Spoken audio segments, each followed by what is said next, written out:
put it on the screen. Okay. So, call the meeting to order.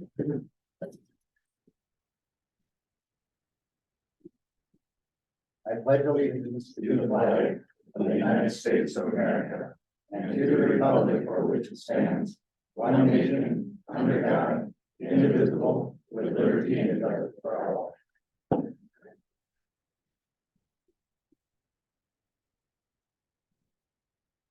Sonia, if you wouldn't mind doing roll call. Yeah, Commissioner Shaw, Here. Commissioner Wire, Here. Commissioner Corbett, Here. Commissioner Ditzler, Here. Mary Lindsay. Here.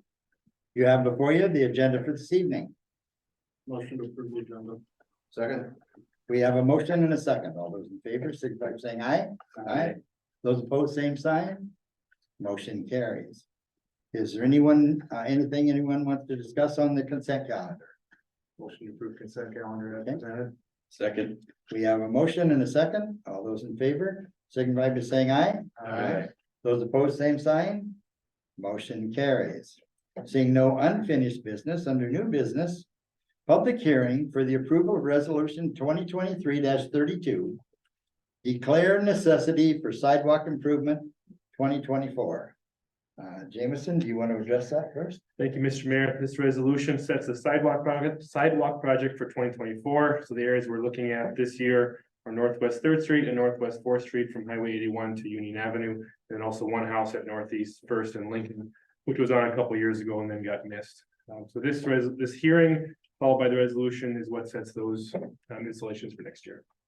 Okay, and since this is a hearing, is there anyone that wants to speak at this point? Okay, please come forward. Yes.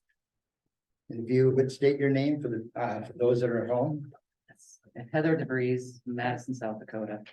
I'm actually here speaking on behalf of my parents, Kathy and Dave Maher, who have an affected lot at it's lot 1 in north, 1/2 of lot 2, block 35, Smith and Trove, Summit Edition in Madison. I have a couple questions, actually. So when a sidewalk hasn't been constructed, is the property of the property owner, or does the city have an easement on that property? The city does have an easement behind the curb, They do. and then it depends on each property, because not all properties have the same amount of easement. So depending on which street it's on, and the easement for that street would depend on how much of it goes behind the sidewalk. But yes, the city does have an easement behind the curb. Okay, then if there's not currently a sidewalk and one is constructed, who then owns that sidewalk? Actually, in that the sidewalk is put in by the property owner and maintained by the property owner. Okay, so, the city then is forced to construction without due compensation. The only reason I say that is because the Fifth Amendment states property owner rights, right? No private property shall be taken for public use without just compensation. In this case, they're being forced to pay for something they don't necessarily want, and they're not being compensated for it. And that's the way it's always been. I'm just stating what the Constitution states and per this. Another thing that I noticed too, it says that the governing body deems it necessary. This is South Dakota law 9-46-2.1. If the governing body deems it necessary that any sidewalk be constructed, and it also talks about the travel within the vicinity. Their area does not get a lot of foot traffic at all. Who deems it necessary? What deems it necessary? The city deems it necessary, and this has been going on for over 20 years. And so a segment is chosen each year by the sidewalk committee, and the city sets aside dollars every year in the budget to cover the handicap ramp portions of the sidewalks. It was my understanding that that was just added in 2020, that portion of the law was, but anyway, I have another question too as well. Who's going to take out the trees? So in this particular, what you guys are trying to force is the sidewalk. There are 2 huge cottonwood trees that are basically directly in the path where a sidewalk would go. Who is responsible for that? In the past, and I was one of those on the very first sidewalk committee when Roy Senior was mayor. And in the past, working with the city engineer, it could be determined if the sidewalk could be put in and save the trees, they would work with that. If it turned out that the property owner, wanted the tree gone, then that would be an expense of the property owner. And that, but in the past, if you go around town and that, you'll see some sidewalks, they're not all perfectly straight. Yeah. They meander based on, what works for the property owner and within the area and that the city has to work with. Okay, so in this particular case, there's 3 trees and the sidewalk would have to come up. And I'm assuming past where you guys have an easement at on their property. So the trees would have to be taken out if it's to fall within that easement portion of it. They don't want the trees gone. In the past and that, we have gotten easements from the property owners to put the sidewalk around the trees onto what is their property. So I mean, you can work with the engineering department. As you go around town, you're gonna see that we've worked with property owners and that to, get the sidewalks installed and make it safe for the pedestrians and that are walking, but also still taking into consideration of the property owner. So in this resolution, I guess I haven't looked at it. I tried looking it up online, but I can't find anything except from like the resolutions from like 2021, 2022. In this particular case, is they are then forced to pay the full sum of basically the sidewalk, the construction of the sidewalk. Yes. In the laws, it states the city can take some portion of that. And I know there was a resolution passed in 2021 where there was a bond put out for the sewer, where additional taxes that were above and beyond the principal payments or the payments for that actual bond could be utilized in different departments. Has the city thought about utilizing the extra money that comes from that particular bond to help pay for a portion of the sidewalks that are going in? Usually in that, when we take a bond out in an area where there's a sewer or a water situation, it would only be for those that are in that particular area. There have been some construction going down Highway 34, which is 2nd Street, and then also Washington Avenue, that was a state project. And in those cases there and that, the state did put in some of those. The only reason I ask is their portion of the sewer was done, so I just figured I'd bring it up, because I know that money is being allocated into different accounts, whatever their excess, so I figured it could go back to the citizens if at all deemed necessary. I only have one more thing to say, but I don't think it's fair that, especially a lot of people that are property owners, having to come up with the additional money over the course of, I think it's 5 years from what I read from 2021. A lot of people don't have that extra money, especially in this economy. And it's not the government's duty to put undue burden on its citizens. And with that, I'll give. There is the option, of financing it through the city as well. So. Anyone else? Financing. It's through the office, there's a finance fee that goes with it. And then it's paid each year through. It gets paid to the county. It doesn't, it was Paid not the to the city, property the finance. tax. It goes on. Property that- tax. Mhm. yeah, it goes on It's their not a bad way to property. do it, really. Mhm. Is there anyone else who wants to speak? If so, please come forward.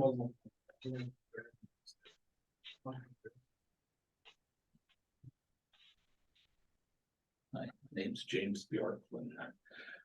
When we bought our property, we were told that it was grandfathered in, we didn't have to put sidewalk in there unless we made improvements on the property. At that time, there was other people that built onto their houses and stuff and never put sidewalk in there and stuff. I was wondering how that works.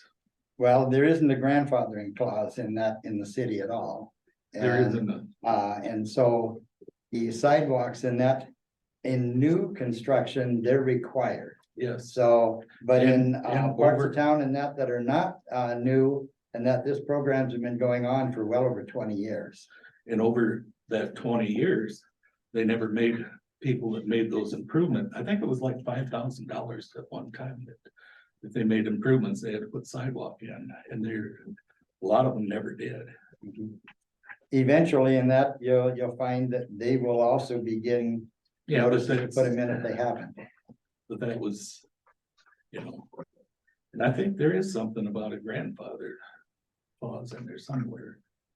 And if we do have to put in the sidewalk, well, your city engineer, when they put the alley, you know, approach thing in the thing, I raised a question about drainage. And he said, well, the city will grade down that alley and stuff. And right now, that alley has part of my property. They sunk a garbage truck back 20 years ago in that alley, and city never come back to fix it at all. Okay, it may have just been an oversight. No, I've brought it up, I don't know how many times to the Okay, different places and stuff here, okay, but it's been like 20 years where they had to use a payloader to pull out the garbage truck that time. And it's got a crown up on my property, and every time I ask them about it, nobody ever does anything. In my property line, where I got a steel post, it's about 3 foot past into the alley, and they've got all the electric lines on the other side that should be set farther back. yeah, I don't have an answer for you on that. The one thing I can tell you, and that is when we first moved to town here, our street wasn't even, it was gravel. Yeah. And I got stuck in the street a couple of different times, so, but, over the years and that, we paid to put our street in, we paid to put our sidewalk in. But when they put that new approach in there, they made it so much steeper now. And when they clean out the alley, they come from the north sometimes, and they'll come up there, and instead of putting the bucket down when they go over the sidewalk and stuff, they leave it. So I got about that much snow that I can't get through with my vehicles every time. Okay, that's a different topic and that at this point in time and that, but. Well, no, it ties but in with the drainage and stuff. from No, the I back follow there. what you're saying, And, and I did write something down here on that, so. and I've asked this, city engineer, he said, well, they'll take care of that year that they put that in, and they haven't. I had to go out there with a spade and dig a trench along there just to get to drain during the, when spring comes, all the water sets there. And if we have to put And your alley drains to the north, if my memory's right? yes. Yeah. But with that new apron in there, it doesn't. Okay. But if I have to put sidewalk in, is it possible to get where it drain, go back farther north? And how far from the curb to the sidewalk does it have to be? How far does the sidewalk have to be back?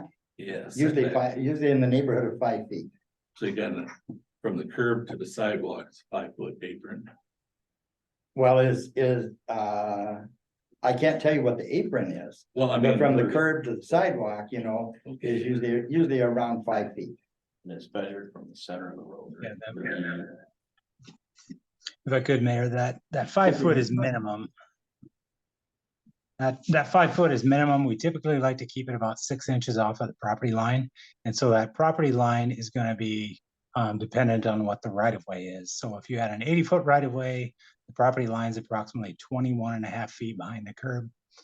For a 66-foot right of way, it's about 14.5 feet behind the curb. So that's going to vary with your right of way widths. But See if I have it up. minimum of 5 feet from the curb, and then we like it about 6 inches from the property line. I put it in 6 inches from the property line, it's gonna have a water flow issue in there. I know. Yeah, that's where I didn't mean to interrupt you. That's where you'd have some, latitude that our office would work with you. We would determine where best the sidewalk would go, as long as it stays within our sidewalk rules. We have some, rules on transition rates and such like that. If you want to go around trees, or if there's any other encumbrances in the way, we'd certainly work with you and determine what's the best line and grade is for that sidewalk. How come we don't have more time than July 1st? There's no, this time of year, you can't put the sidewalk in. I know that they've done it across the street, but that's bullshit, you know, it isn't.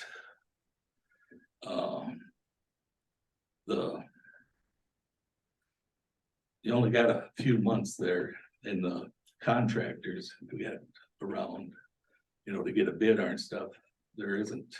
Well, usually in that, if you work with the engineering office and that, and you have a contractor set up by that date. And they aren't gonna be able to do it till like August. You can work with the engineering office and that, they can work with you on timelines. Yeah, we typically grant extensions if someone has a contractor lined up, or perhaps they would just like the city contractor to do that, and that would be the avenue where you could have that put on the taxes. So our completion date in mid-July is typical. That's, you know, as Roy had mentioned, as Mayor Lindsay had mentioned, we've been doing this about 20 years. This is kind of the typical time frame. The necessity goes out now, the resolution does, and then that following July is the completion date. But it is typical for us to grant extensions when someone needs more time to find a contractor, or perhaps their contractor is too busy to get to it. We usually look at that pretty favorably, especially if it's still within that construction season. The other question I have is, what's your interest rate if you don't pay it off right? You put it on the, Sonia, do you know offhand? I wanna say 6 or 8%, somewhere in there, is that? I'd have to look at the Yeah, resolution. I'm gonna say it's in the 6 or 8% range, that's for how many years? 5, I believe. Yeah, so right now we're working on the construction for 2024. And then it doesn't actually go on taxes until it gets filed with the county in 2025, and then it starts, the actual payments start 26, 27, 28, 29, 30. Spread over 5 years.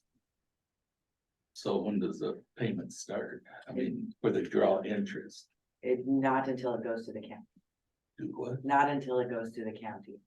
Which is usually the following year. Yes, that's when it goes to the county, and then it'll start, the interest will start after it gets paid. Okay, well, thank you. Hey, thank you. Anyone else? Yes, sir. You come forward and state your name for the people at home. My name is Chris Hart. I guess the timeline issue is kind of a thing with me as well. I understand that the finishing point is a normal thing, but just the sudden drop on, you know, within the last month, hey, this is gonna happen, has to happen by within whatever 8 months, whatever it may be.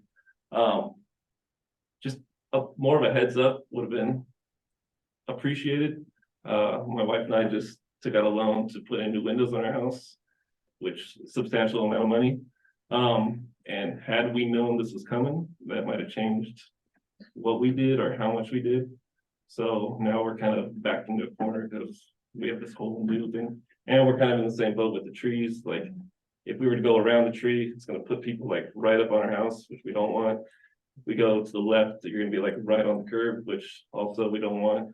So we kind of figured we're gonna have to remove trees, which is gonna be probably double the cost of what it currently is, and we have one of the more expensive sidewalk processes on this list, so it's just, it's a big burden to be dropped on us and expected to happen when we could have planned for it a little better had we known further in advance. So Now, Ryan, if the trees are in the boulevard, whose responsibility?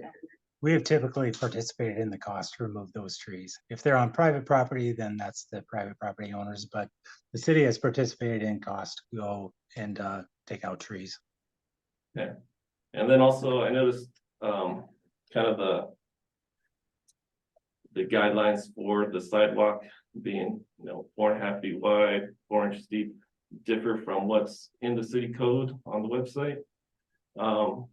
Which could be a decent chunk of change as far as overall cost to completing the sidewalk. So is there a reason for the difference between what's on the website and what was on our letter? I would defer to Ryan on that one. I guess I have to admit, I'm a little confused. I'm not aware of any kind of difference. Unless you're talking about being in the commercial zones. The commercial zones, things are a little bit different, Is it, or if you're along the state highway, it's a little different too. You know, but being in the residential area, you know, 4-inch sidewalk and that 4.5 feet wide is standard. so would the commercial be the 3.5 inch? Depth with the 2-inch gravel versus the 4-inch depth and the whatever 3-inch gravel?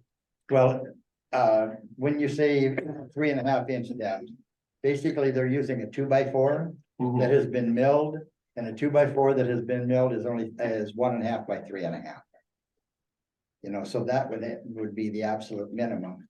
And then the amount of cover underneath it, I believe the minimum is 2 inches of gravel. You can have more. You can also make the sidewalks thicker as well.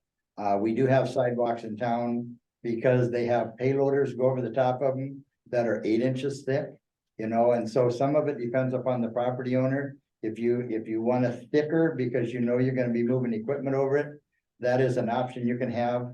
But the 3.5 is a 2x4 on edge. And that is the minimum thickness in that for a pedestrian sidewalk. And then lastly, as far as she spoke earlier about who's technically the owner of the sidewalk. So the city's forcing us to put it in. You're saying it's technically our property still. It's the same with streets. So, but what I'm getting You know, at, if they're putting in a so street and that, if- you know, the property owner puts a street in as well. if someone's walking down the sidewalk and trips and falls, am I Homeowner's liable? insurance. I'm liable for that. Your homeowner's insurance, mine the same. So even if I didn't want the sidewalk there, you guys are forcing us to put it on it. I'm still gonna be the one paying all the costs of, you know, anything that happens in the future. You guys are saying, we need you to put it there, but you're taking no responsibility for it. And so there's extra work involved for me, because now I gotta clear snow for an additional 100 feet. You know, there's all this extra work on my end. And you guys are just like, oh, we just deemed it necessary. And that's, that was set many, many years ago. What is the necessity here? The necessity basically is safety. We do not want people walking in the streets. We have people who've been hit by cars in the streets. We've had kids that have been hit by cars and that, so safety is a big issue. And sidewalks and that do improve safety. And when people say, well, nobody walks in our area, chances are they do walk in the area, but they walk on the street. And when the sidewalks get put in, what we found is people then walk on the sidewalks. I'll be the first man. My wife and I, we go on walks with our dog. And yeah, we're on and off the sidewalks, but part of that's one, because there's no sidewalk, two, there's no maintenance of the sidewalks. So, you know, I'm constantly having to duck under trees or move off the sidewalk because there's bushes pushing us out. So if you guys aren't, you know, relying on people to maintain them, what's the point of even? We do also have a sidewalk improvement program. As well as a sidewalk program. So there are two. There are two programs in that within the city of Madison. One is to I think it's Ryan, correct me if I'm wrong, but isn't the city gone through once every 5 years, all different parts? Yes, it is. So we rotate around and they do sidewalk repairs. So if there's cracks in your sidewalk or some differential settlement, you may be cited for a panel, you may have to replace that panel. So that program goes on. In addition to the safety aspect of the sidewalk installation, we also keep in mind, ADA accessibility, handicap accessibility. It's very, very hard for those folks to, safely travel without sidewalks. So that's a big component of this as well. And as far as the, tree branches or bushes in the way, if you see those things and you're having issue with that, or someone's not maintaining their snow removal, a complaint can be filed with the code enforcement officer, and we would take care of those issues immediately. Not my job to police my neighbors. I'm not gonna do that. It's just, And it isn't that you're turning in your neighbors in that way. No. Up by the college is where we have, issues in that where there are some hedges that are really close in that. And every year in that, the hedges do this. Okay, and until someone says it, and that, but if someone says it and that, our code enforcement officer notifies the property owner and they go out with a hedge trimmer and they trim them. And trees are the same thing in that, trees bud out, branches start extending and that, if some of them start getting down where they're too low and that. All someone has to say is, there's a tree here that needs to be trimmed. Our code enforcement officer will, talk with the people and it's usually taken care of right away. Yeah, and it's a courtesy, it's a courtesy. We reach out and we say, we've had some, concern about your hanging branch. Here's a courtesy notice, please remove that. So it wouldn't be, telling on your neighbor or anything like that. It's just a friendly reminder to follow, city ordinance. That's all. And I mean, if safety is the number one priority here, I know there's a number of other things that can be done to make the streets and sidewalks safer. Mainly, majority of the intersections in this town don't have any sort of signage, like a yield sign or stop sign, so you constantly just see cars flying by. I'd say that's a bigger issue than sidewalks at this point. What is the Having taught city- driver's ed for 30-some years and that, yield right of way. Does not happen as often as it's supposed to. I know it does, but that doesn't make it. And speed limit signs are a suggestion. They're there, but it doesn't mean people are doing the speed limit, But, so I totally understand where you're at. and, I mean, I live on the corner, so I'm constantly seeing cars basically slamming on the brakes, because they're approaching at the same time, so. A yield sign would, I'd say, be a bigger improvement to safety than a sidewalk. The other thing that you have to keep in mind, and that is ADA. And ADA, and that is required in that, for safety for people in wheelchairs. Or who don't have the mobility, and that's where sidewalks come in. I'm sure there's lots of wheelchairs out there at the middle of winter. There's more than you realize. There's a lot more than you realize. I'm not saying there's not, No, but and we definitely electric, don't. see electric them. wheelchairs. We have a young lady in that lived down on South Washington and that. And for years, she was riding her electric wheelchair in 4-lane. Because there was no sidewalks. And so, again, it's a program that's been going on for 20 years and, everyone in that, is affected by it at one point or another and that throughout, the property ownerships. Going back to the maintenance real quick about, if the city engineer deems a tree okay, and then all of a sudden those roots start pushing up the sidewalk, who is responsible at that point? I'll defer to Ryan.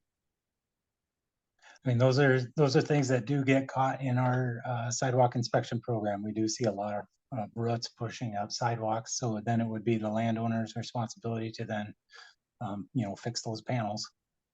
But I'm saying if we go to the city engineer and they say, oh yeah, the sidewalk right here will be fine. So we put it in and then a couple years down the road, the roots are now an issue.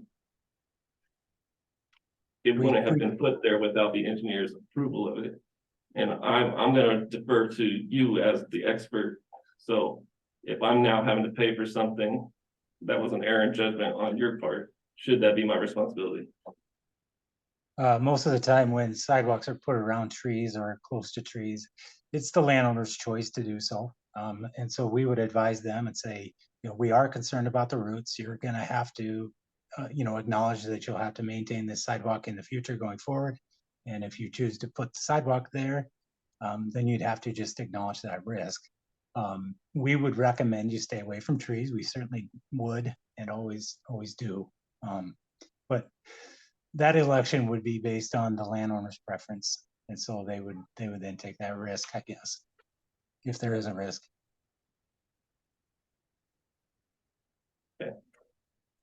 That's all I got. Thank you. Anyone else? Okay, if no one else, then we will move on to number 2. Approved resolution 2023-32. Declare necessity for sidewalk improvement 2024. I'll make a motion to approve resolution 2023-32, declared necessity for sidewalk improvement 2024. We have a motion and a second. All those in favor, signify by saying aye. Aye. Those opposed, same sign. Motion carries. Number three, first reading of ordinance number 1664, permitting and regulating ducks. And Jameson? Thank you, Mr. Mayor. A few weeks ago, we had a resident who spoke to you during a public comment period who was interested in permitting and allowing ducks to be in the community. Currently, our city ordinance restricts and prohibits ducks from being in Madison. It does allow chickens upon receiving permit through the engineering office. So we, for discussion purposes, sent this to the planning commission, and we brought you an ordinance today that would permit ducks that in the same manner as chickens in town. Planning commission has split vote on this 6-1. And so just to compare to chickens, because you might be wondering how often we get chicken requests. We've received 17 permit requests. That doesn't mean that they were all granted or all are still active, but there were 17 requested. I do not anticipate that we'd have as many ducks, but at least we have one resident in town who was interested in that. So this is first reading of an ordinance for your consideration. Questions, comments? I have no interest in having ducks, to be honest with you. I think we were gracious when we put the chicken ordinance in place. I think my concern is what will be next. We went from chickens, now we're to ducks. Now, before long we'll have tigers maybe and some bears. And I just think it's gonna be what's next. That's my only concern. Vote against the I will. Just to get a little background in that, the reason this came up is, the lady that brought this request forward and that raised them from eggs with her children. And it wasn't until our animal control officer and that approached and brought up, that wasn't it, that she brought it this way. Do I anticipate more? I don't know, but that's where it came from. On our permitting process, we issue a permit. Do we regulate that or follow up? Or how is Yeah, that? I'll give a little bit of background on the permitting and then I might ask Ryan to fill in the blanks that I might be missing. So for chickens, these aren't free range chickens. There is a chicken coop that is required and the ordinance sets what the dimensions and requirements for that coop would be. It also restricts to no more than 6 hens. And then the same number of chicks for cyclical replacement of those hens, but not for sale or resale. So there's no roosters, or in the case of ducks, it would be drakes that would be permitted, and they need to be culled once they're identified. As far as, I think that pretty much sums it up from my point of view. Again, they have to be confined. They can't be out wandering around. Occasionally, we have gotten complaints on the chickens that have gotten out, and so we will reach out to those property owners and they fix the issue. I don't believe we've had any ongoing issues in the chickens, but there are occasional escapees, I guess, the ones that fly the coop. Ryan, do you have anything to add on that? Just that when we issue that permit, we do follow up and make sure that they have confined the chickens and that there's an appropriate coop. They're not supposed to keep them in a garage or anything like that. It's supposed to be a separate coop and separate fence. After that, we don't typically have a lot of follow-up, but as Jameson had mentioned, sometimes the animal control officer is advised of loose chickens and takes care of it from that end. And it's also required that they have proper disposal of extra. I'll support this if we do it, so you can have chickens or ducks, but you can't have both.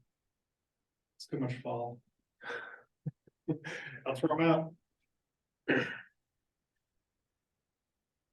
Any other discussion? Yeah, I guess I don't have any strong feelings either. I think we've been pretty lenient in the past about the stray chickens and the ducks, and I feel like if we are gonna allow this, we need to enforce our rules.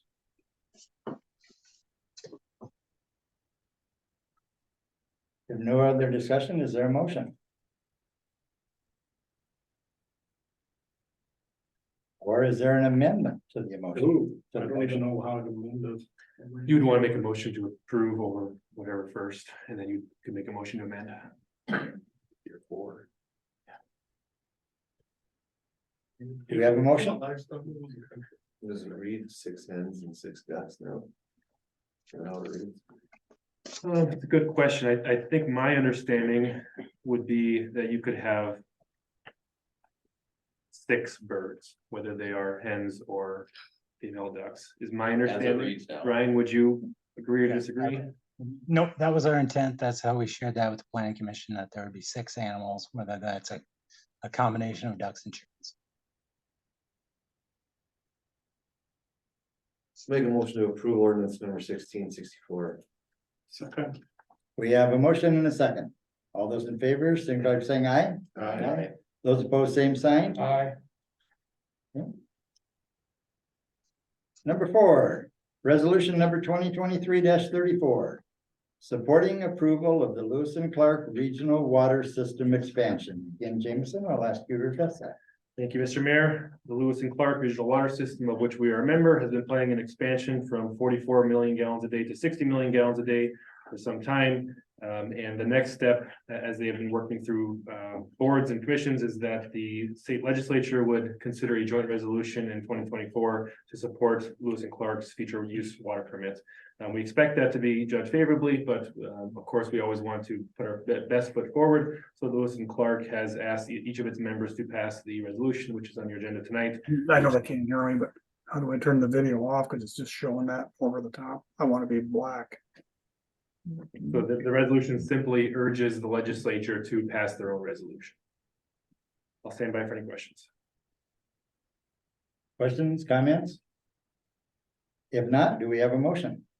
I'll make a resolution to approve, or I'll make a motion to approve resolution 2023-34, supporting the approval of the Lewis and Clark Regional Watershed System Expansion. Second. We have a motion and a second. All those in favor, signify by saying aye. Aye. Those opposed, same sign. Motion carries. Resolution number 2023-38, contingency transfer. And again, Jameson or Sonia? Yeah, so at the end of each year, we generally have to make sure that our funds are not exceeding in any of the line items. So this year, we are having a contingency transfer, and I'll let Tanya highlight what the main points are. Generally, in the past, we've done a supplemental budget. This falls under 450,000, so we set up as part of our budget every year a contingency account, and we are able to use that this year. The majority, most of them are little tiny things, changes, but we did purchase a fire truck this year. So you'll see that as one of the major ones that's in there. And we also purchased the restricted use set, so you'll see that in there as well. The airport, we had an excessive amount of fuel sales this year, almost 70,000 more than normal. Which is kind of odd. Part of that is the additional cost. The fuel is more expensive than it had been in the past. That's what that one is. The library item, they received a donation in the end of last year. And if you remember, we had a conversation in January where those funds went back out and they went into essentially a trust account. Well, that wasn't in the original budget, so that's what that 92,000 is. They're not actually funds that were expended, but they were expended out of the city budget and into this trust account. Those are the highlights. Questions or comments? Not unusual this time of year and that to kind of get all the books straight, and when we can put within the contingency fund, and that makes it fit within what we budgeted from last year. A motion to approve resolution 2023-38 contingency funds or contingency transfer. Sorry. Second. We have a motion and a second. All those in favor, signify by saying aye. Aye. Those opposed, same sign. Motion carried. Number 6, resolution number 2023-39, assigned funds transfers. And again, Jameson or Sonia? So this is literally just pulling funds either from from undesignated funds and putting them into reserves or the other way around, expending them out of reserves and putting them into cash for use this year. The community center maintenance and repair one, that's where we've expended for the roofing over the last couple of years. We are required by state law to put that back at 10% a year, which is what that 49,000 is. The electric equipment assigned one is basically more of a consolidation of a couple of other accounts. We had a bunch of smaller equipment accounts and we're just rolling that into one. Your two that are the two $750,000 ones are transfers essentially from those reserve or assigned funds into the general fund for use towards the new city hall. Those are funds that we've been accumulating over an extended period of time, and obviously with the new city hall, we're now spending. The fire truck that you saw on the contingency transfer, we had 100,000 in reserve for that. We're just moving it from reserve into cash to cover that. Same That's thing. not even 100%. Same thing with restricted use.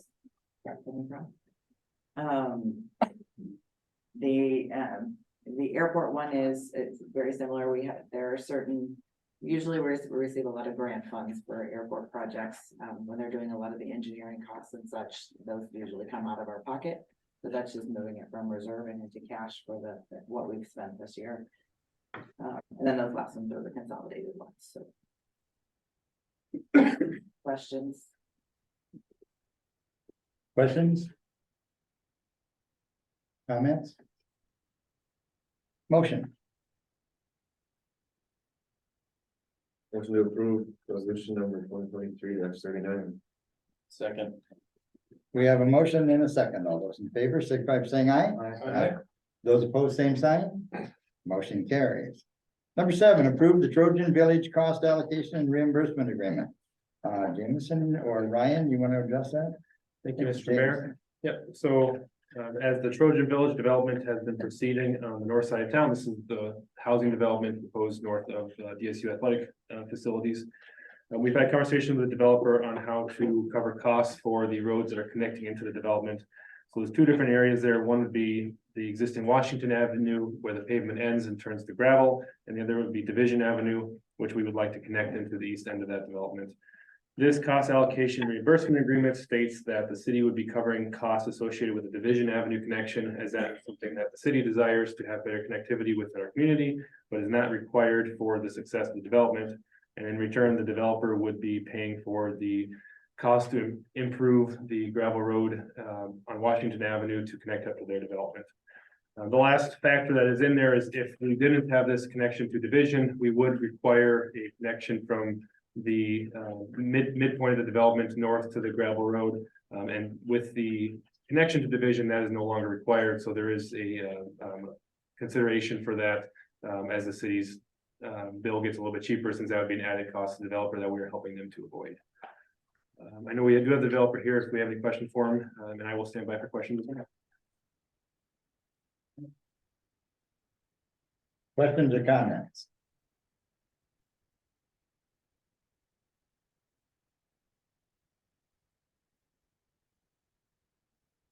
Make a motion to approve Trojan Village cost allocation and reimbursement agreement. Second. We have a motion and a second. All those in favor, signify by saying aye. Aye. Those opposed, same sign. Motion carried. Number 8 is approved resolution 2023-37. Approve the Trojan Village Final Development Plan. So this was gone through the planning commission, and copies were printed out here as it is substantial. So this would be the final development plan. It's gone through the planning commission twice now as a preliminary, now the final plan. So this sets the layouts for the streets and the lots. Final plating would come at a future time when they know more based on sales and exactly where those property pins need to be located.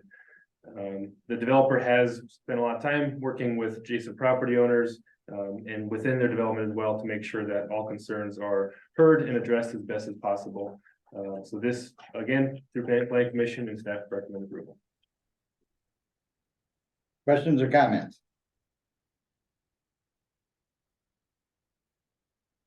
drainage has been one of the things in that the neighboring landowners and that have been concerned with, and on the final plan here and that.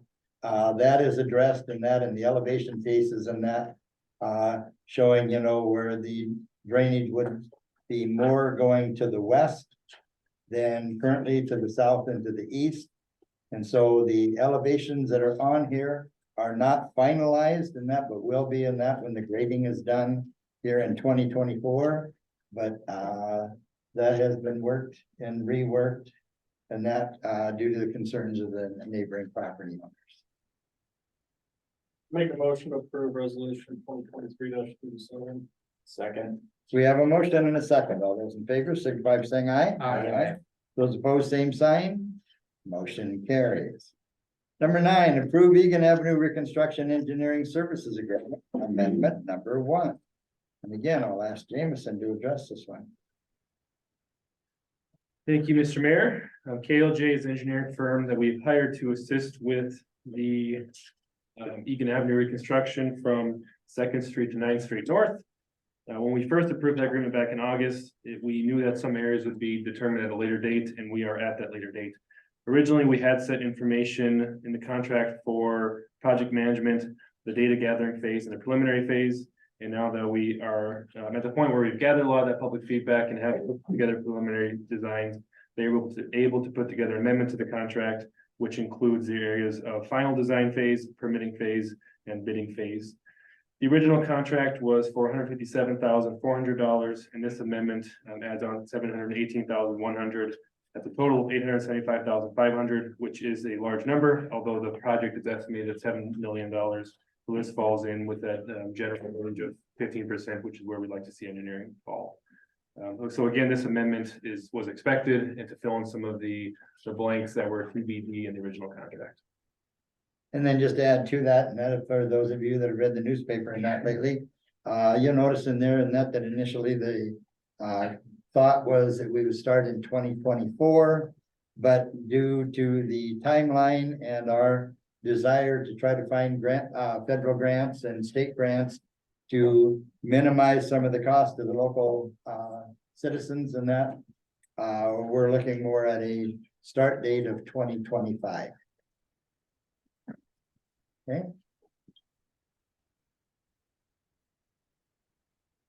Questions, comments? I'll make a motion to approve item 9. Second. Motion and a second. All those in favor, signify by saying aye. Aye. Those opposed, same sign. Carries. Number 10, authorize the mayor to sign change order 2F for the Madison Municipal Airport reconstruction hangar taxi lanes, airport drive and parking lot. And again, Jameson, would you address that one, please? Thank you, Mr. Mayor. Since Ryan's on Zoom, I will try to tackle these the best I can, but Ryan, please chime in if there's anything that I'm missing that you would like to make sure is heard. So for this first change order is to reflect the end of our airport project for 2023. It is a net decrease of $7,660.13, and this is done to simply reflect final installed qualities. Ryan, do you have anything to add? No, that pretty much sums it up. All right. Questions or comments? Motion to approve. Second. Motion in a second. All those in favor, signify by saying aye. Aye. Those opposed, same sign. Motion carries. Number 11, authorize the mayor to sign change order number 1, Madison Water System Improvements, segment 3. Jameson? Segment 3 was the improvements to the utilities and streets in the area of Roosevelt and some surrounding streets. This was the first phase of a 2-year project. This went quite well this year, and the net increase in the change order is $35,522. So rather than coming back and forth every meeting or so with this project, this kind of one change order includes all the requests for proposal and field orders that we saw during this project. There were 8 total. Those range from increasing the project cost by about $12,700 to a decrease in the project cost of about $2,500, and all again in that sum is about $35,500. And this wraps up the project for 2023. Okay. Questions or comments? So there was 8. Yes. And I do have information on those if you have any questions.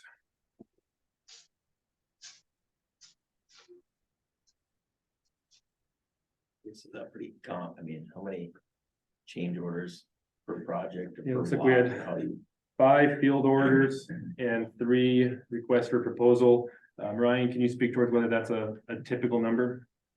Yeah, it's pretty common to have a number of field orders and change orders, especially when you're doing a rehab project like this. There's always, anyone that's renovated an old house knows you kind of tear into things and you find surprises. And so in some of these instances, when pipes were uncovered, it was a lot more shallower than we guessed. There was no structure to ascertain the correct elevation of. So some of that, resulted in some increased cost for an alternative subgrade section.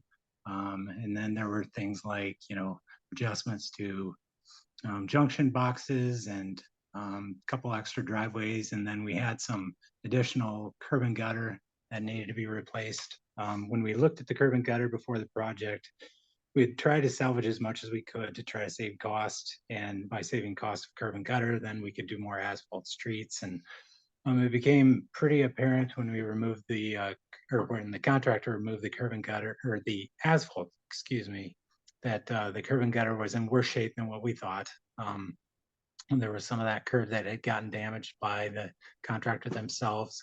But then there was also about 135 feet of additional curb that we probably shouldn't have tried to salvage. And so, along with that comes additional topsoil and seating, base course, a couple of approaches. And so these are just kind of normal things that you encounter during the course of the project. As far as a normal number of field orders and requests for proposals, I don't know if there's, a normal amount, but this certainly falls within that realm. I'll note with that curb that was replaced, as Ryan said, we were attempting to be conservative in the estimates and then ended up replacing with 136 feet that should have been included that we didn't originally. But the contractor was also responsible for 305 feet, so a much larger quantity that they ended up replacing due to some of the damage we felt that they or their subcontractors caused. So we felt like in the end that we came out ahead with the curb and gutter additions. Yeah, it certainly improves the street a great deal. I think it'll carry the water better, and so we got a good product in the end for sure. Make a motion to authorize the mayor to sign change order 1, Madison Water System Improvement Segment 3. Second. We have a motion and a second. All those in favor, signify by saying aye. Aye. Those opposed, same sign. Motion carries. Number 12, authorize the mayor to sign change order number 7. Madison Water System Improvements Phase 2A. And again, I'll ask Jameson to address it. So this change order goes on to phase 2A. It is a net increase of $8,400. This goes all the way back to 2021 when the contractor had a claim against Northwestern Energy. At the time, the city did not feel like we had a significant share in the cost for that. So we offered only $8,400 to help Helmy. At the time, they declined and attempted to recover the full cost of about $67,000 from Northwestern Energy. They were unsuccessful, and so they would still like to request the city to take a cost share in the amount that we offered in 2021 at $8,400.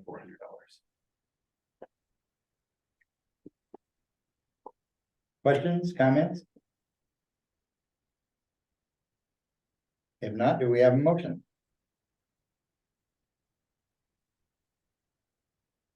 That's what we agreed to originally. And at the time, they declined and they were unsuccessful in their other avenues, so they're now wanting to accept.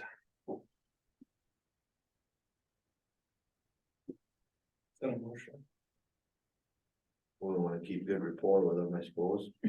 Well, the thing is they asked for 67. They wanted us to cover all their additional costs Right. and the delay time because of Northwestern Energy. And we declined a lot of that, but we did agree that we would cover, a portion of it, which was around 8,000 instead of 67,000. So that's what this is here, is this is the amount that we had agreed that we would cover before.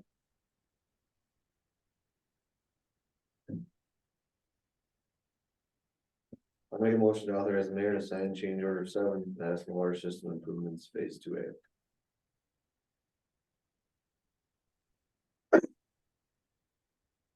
Second. We have a motion and a second. All those in favor, signify by saying aye. Aye. Those opposed, same sign. Motion carries.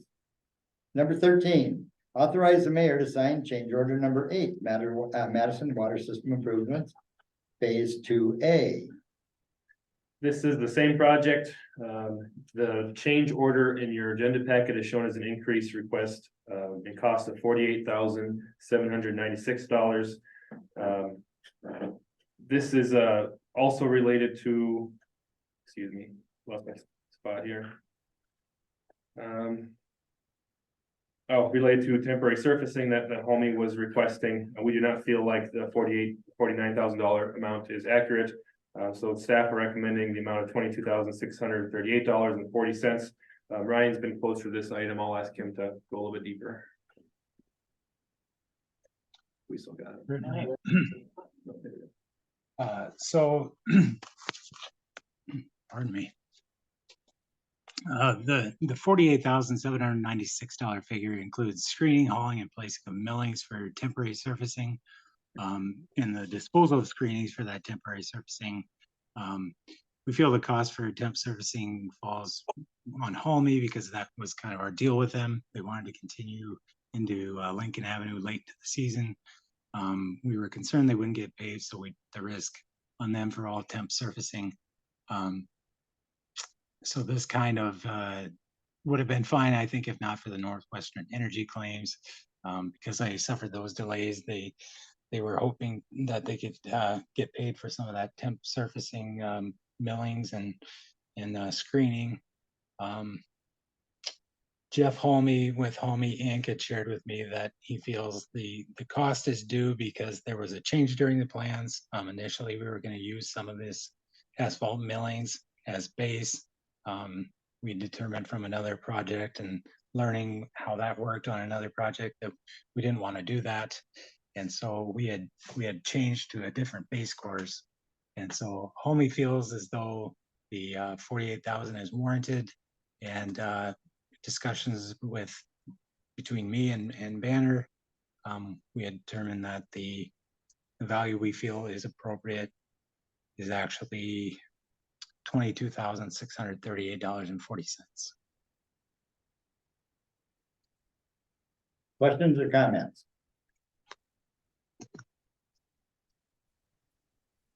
If not, do we have a motion? Yeah, this is Jeff Halmy here. Can you hear me? Yes, we can, Jeff, go ahead. Okay, so what happened here was so the project was bid. We had 4 inches there's a bid item for 4 inches of millings to be placed underneath the base course. And that was paid by the square yard, I believe. So that was taken out, never was a change order or anything for it. It was just kind of a verbal that we didn't want to put that in there. Well, we had in that cost to do that work. We had the screenings for underneath the sidewalk, which there's no pay item for. And so that was the $22,000. We asked for the temp surfacing material, and that was declined, and we're fine with that. But we had hauled millings to a rented site that we had in anticipation that we were going to put this material back on the road. And we screened the millings at that site, so it was all ready to go back onto the road, and then that got changed, so we're just going to use base course. Well, we weren't able to use that on the project, so we had to pick that material back up and haul it to the city's milling site.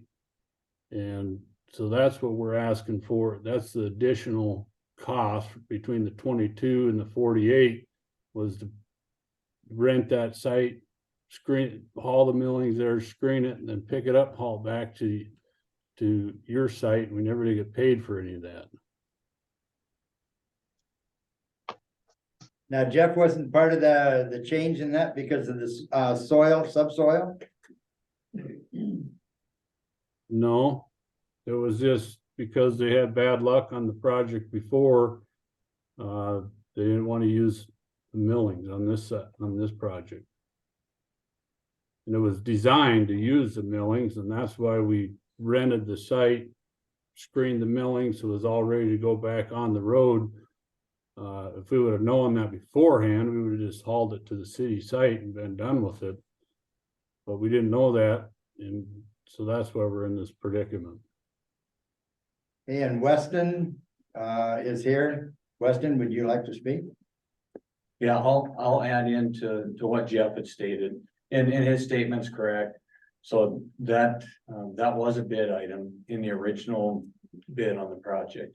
And as we progressed on the project, it was identified that using the millings underneath the roadway section was not providing adequate support for the asphalt. So with that knowledge, that bid item was removed from the contract. Now, Halmy requesting additional compensation is within the provisions of the contract. So that bid item, that quantity was modified by greater than 25%, which does allow them to request additional compensation. And that's what Halmy has done. Now, regarding the amount of material they had prepared or not prepared, I don't think we have that documented. But we did have a few meetings or discussions with Halmy, and they had originally requested somewhere around the $88,000, which Jeff had just mentioned. That was further revised to take away the temporary surfacing to $44,000. And then with that, we reviewed the quantities of this material. So part of the millings material that was utilized underneath the sidewalk, the driveway approaches, and other miscellaneous concrete outside the roadway. So some of that material was able to be utilized. So that's the revision that you see in front of you. As far as the staff recommendation of 22,000 was the revised quantities that were used underneath of those sections of work. And we've had that discussion with, with Jeff and with Halmy. Okay.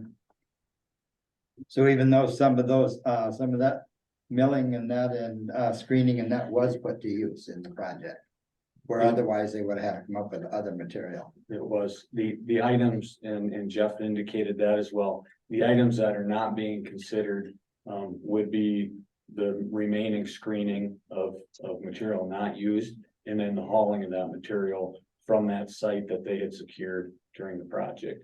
So they hauled that material from that site, which would have been east of the project, east on Antelope Drive. And then so they moved that material to the city stockpile by the recycle center. Well, and east of Antelope Drive was also the site and that for equipment storage and things like that during the construction too. Yes. So all of the rental of that particular property is for storage. Yeah, there wasn't actually that much in rental. Most everything in there that we're requesting for, or all of it, is this 5,000 tons of material that we screened and could not use because that bid item got taken out, and then we had to take that material and haul it to the city site. So was the 5,000 ton the total amount? Or That was the the remaining amount that was left after we used what we could on the sidewalks, and we used quite a bit in temporary servicing, but there was still 5,000 ton that was left that should have been used on the roads, and so but we couldn't use it. And that was unusable to us. We had to haul it off the site. We couldn't leave it there. Questions or comments? So this bid proposal says 2,100 tons, right? That was screened. And all, but you're saying that was used on site though, or in another manner? I don't think we didn't quantify the amount of material that was remaining at the storage site. Excuse me, it's 2,100 ton, not 5,000. I guess I was just guessing. I didn't read it. The 1,150 ton, that's what would have been used underneath sidewalk, driveway approaches, other miscellaneous concrete work. That was a savings because otherwise it would have been base course, which using a recycled material was a lower cost for the city.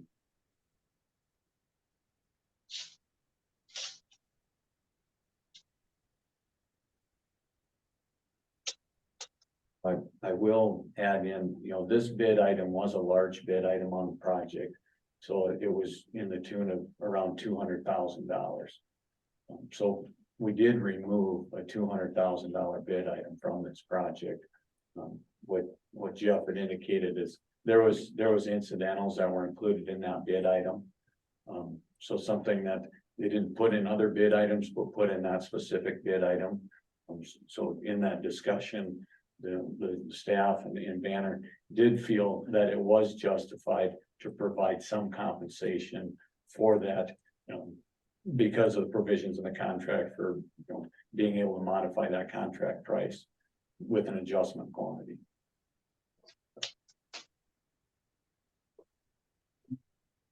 Other questions?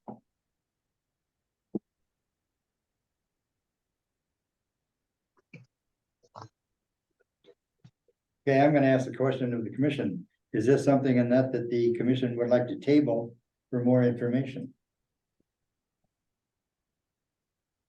I'm just throwing it out there as an option.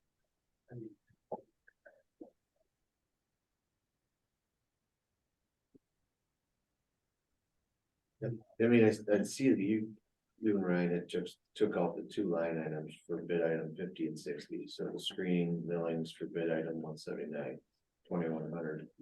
And the all unused bid item 179, stockpile city 2,100 tons. So your guys is saying that would happen. I think we're saying that material wasn't utilized on the project, whether it may or may not have been screened. This is, we don't have verification of that. We don't have verification of the quantity that was moved. Now, the final location where that material was to be stored was still at a city identified storage location, which they had, during the bid and on the plans, it was identified that recycle center would be a storage location for the contractor. The contractor had selected this site just because of its proximity to the project, I assume.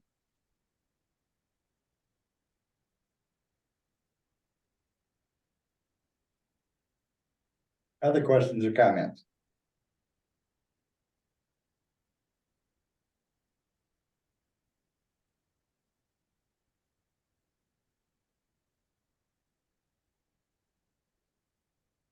I'll make a motion to take the staff's recommendation of paying Halmy $22,638.40. Second. We have a motion and a second. All those in favor, signify by saying aye. Aye. Those opposed, same sign. Motion carries. Number 14, discuss and take action on bid number 940, chemicals. Jameson, would you want to address that? Thank you, Mr. Mayor. We recently held competitive bids for 6 different schedules of chemicals. Those schedules are labeled A through F. Staff recommend accepting the schedules on B, D, E, and F. They all would be awarded to Hawkins Incorporated. Schedule C, which is for carbon dioxide, did not receive any bids. This is typical. We often don't, and then we can still purchase through Poet for a reasonable price. So we'll just be acknowledging that we didn't receive any bids in Schedule C. And then finally, staff recommend rejecting the low bid on Schedule A for lime. This bid was higher than we expected, and we believe that if we would reject and rebid, that we could solicit lower bids from new bidders. Yeah, that's it. I'll stand by for questions. Questions or comments?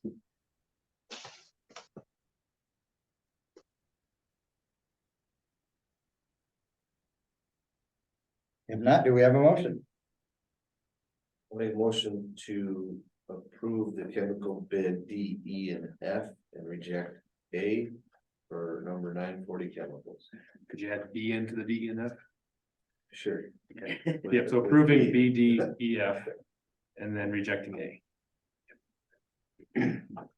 Okay, we have a motion. Do we have a second? Second.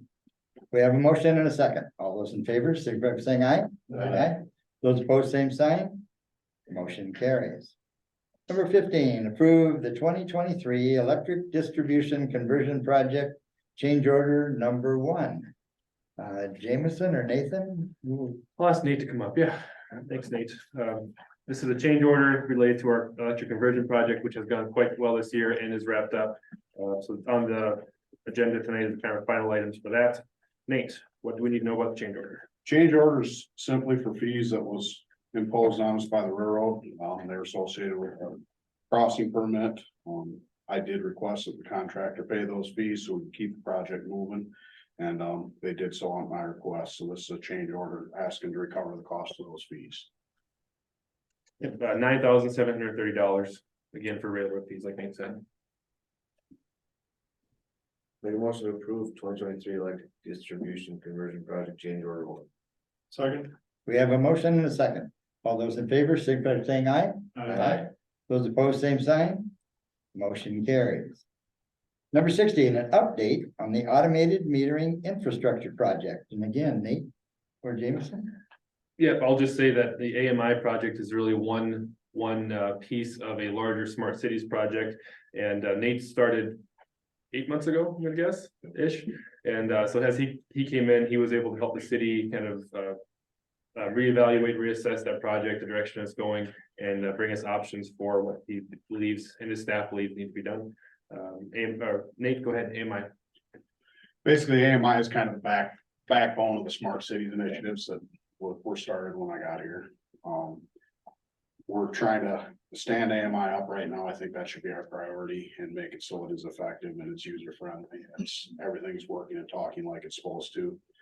So tonight, you'll see in the next ones, I'm gonna ask to authorize the mayor to terminate the utility smart agreement. But right now, that'll just be, he'll be in the wings and able to do that with your authorization.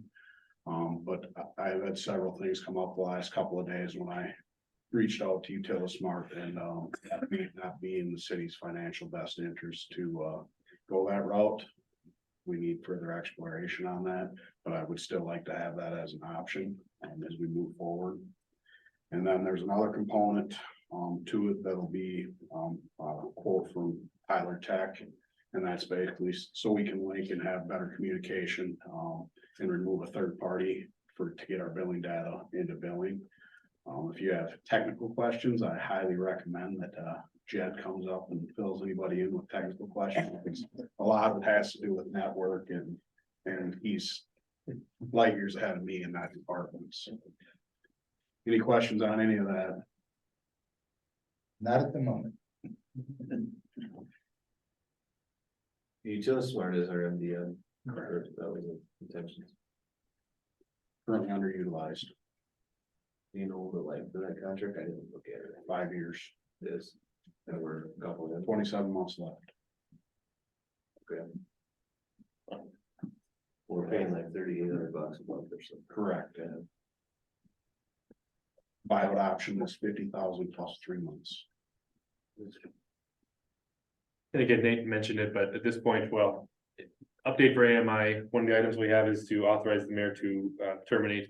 That'd be if we could come to an agreement that works best for the city and for the vendor here. We're not saying that the mayor's gonna be signing anything tonight, but we would like that authorization to have that on hand if needed. If you would prefer to have more details what the termination would look like, we could certainly delay that vote as well. That's completely up to you. Has Attorney Jenks looked at that agreement at all, or? He has not. If we want to go down that road, we definitely should. Yeah, I mean, I definitely think we should. I would agree.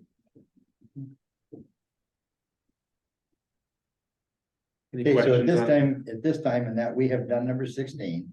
We've got the update. So then I'll move on to authorize the mayor to terminate the utility smart services agreement. Because I think that's the discussion we're having at the moment. And I'll just make a motion to authorize the mayor to investigate terminating the utility smart services agreement. Or might you, because rather than have me investigate, might you have it in that authorize You the don't mayor wanna to do take, that? authorize the mayor to take staff recommendation. Yeah, I'll do that. Direct staff. Yeah. I'll make a motion to direct staff to look at terminating this. So we might terminate it?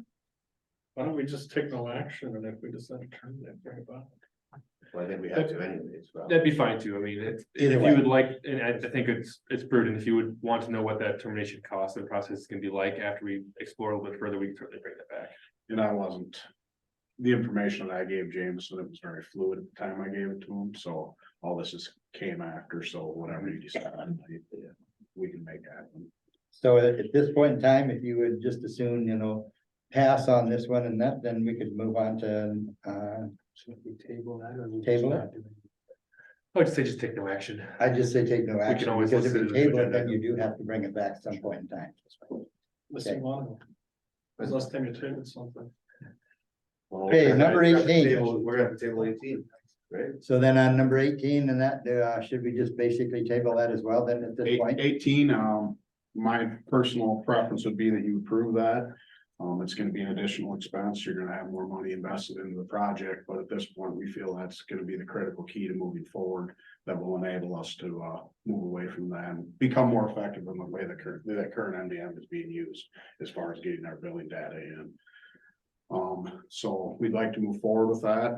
And the intention was, when we initially stood this up, was to have those costs offset, get rid of Utilismart.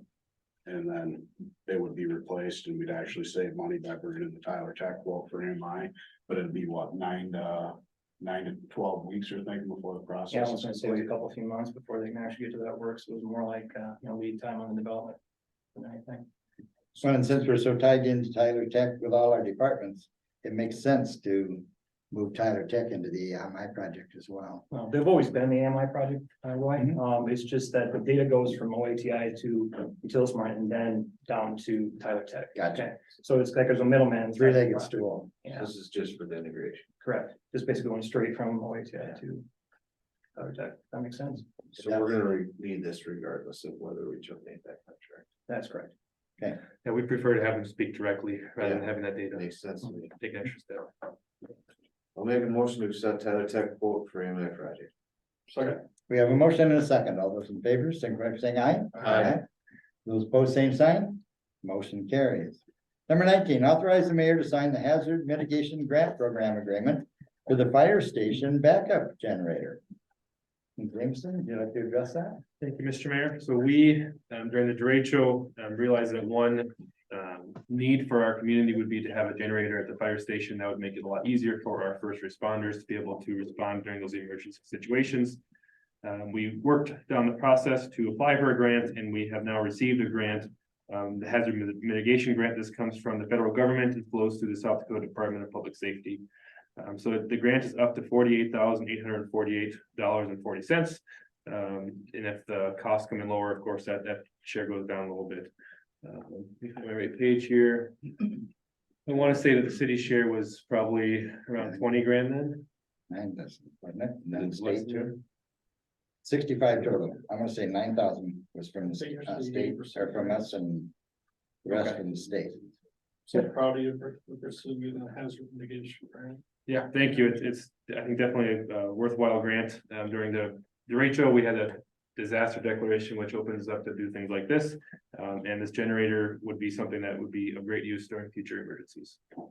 And just to clarify it a little bit further in that, we have electric garage door openers. Oh, yeah. So if we have a fire and the power is out, the fire trucks can't get out. And I've known You know? I smashed my finger at that event, so I'm all for this. Yes.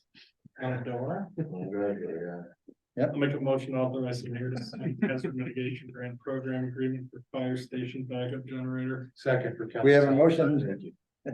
We have a motion and a second. All those in favor, signify by saying aye. Aye. Those opposed, same sign. Motion carries. Infrastructure improvement projects update. Ryan or Wes? Ryan or Weston? Yeah, I think I'll get started and invite Weston to add on anything he'd like to. Starting with Northwest 9th Street, this will probably be the final infrastructure update of the season before we get started again in the spring. So Northwest 9th Street, working on a few items that we're buttoning up, a lot of cleanup, a lot of general cleanup and sweeping, a lot of stabilizing any open grade on the project. If you remember from a meeting or two ago, Mike Johnson had brought up a concern about North Union Avenue on the north and east quadrant there. They'll be looking to grade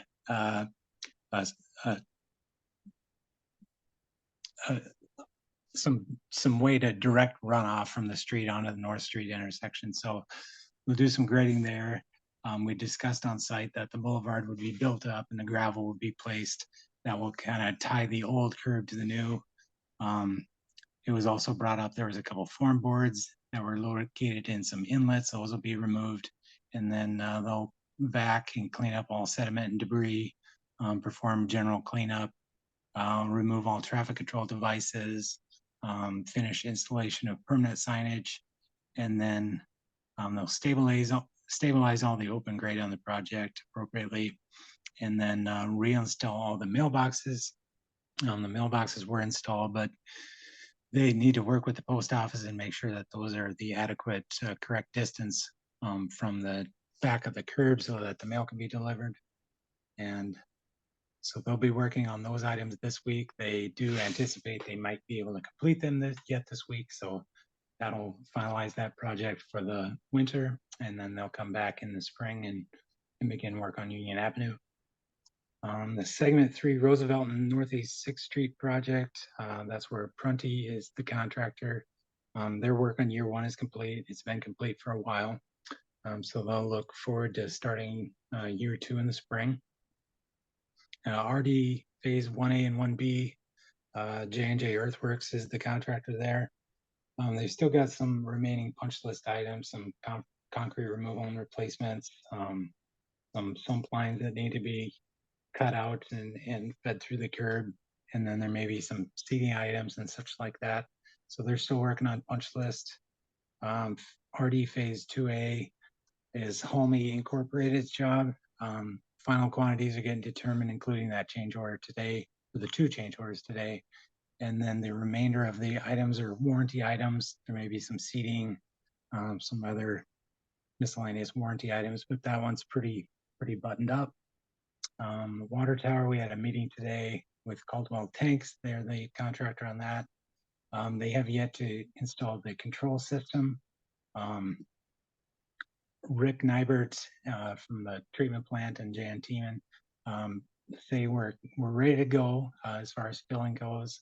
We're on 1 pressure system, so we're looking at the second week in January, around January 8th maybe.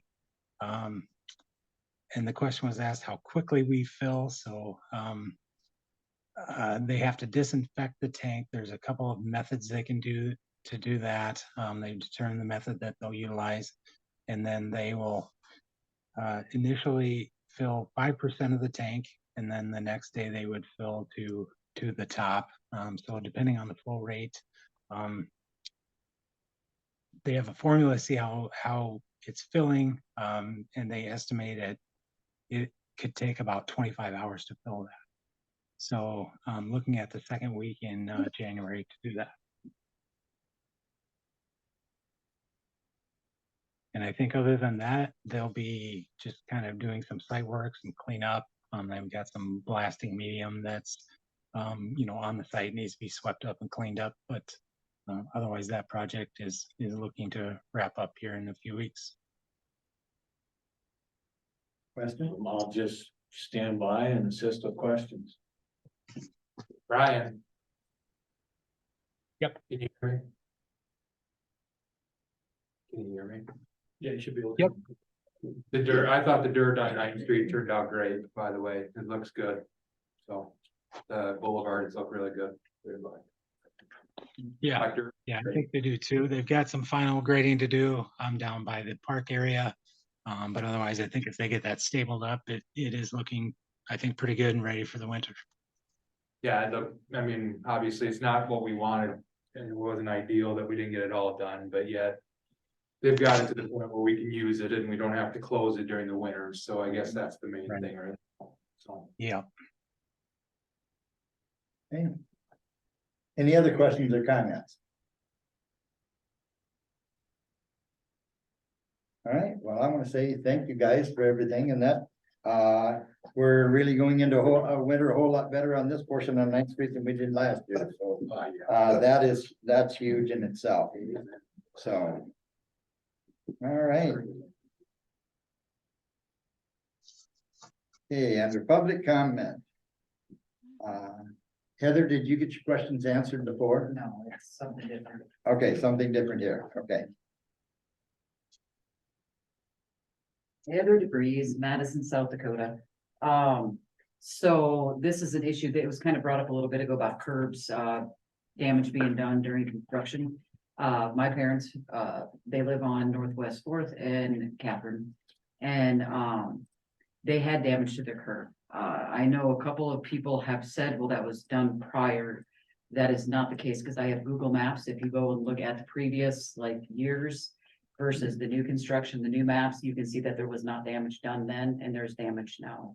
And it still hasn't been rectified. The situation hasn't. So I just thought I'd bring that to your attention. She did give somebody, I don't know if it was Banner, who it was, she didn't recall. Looking at the curves.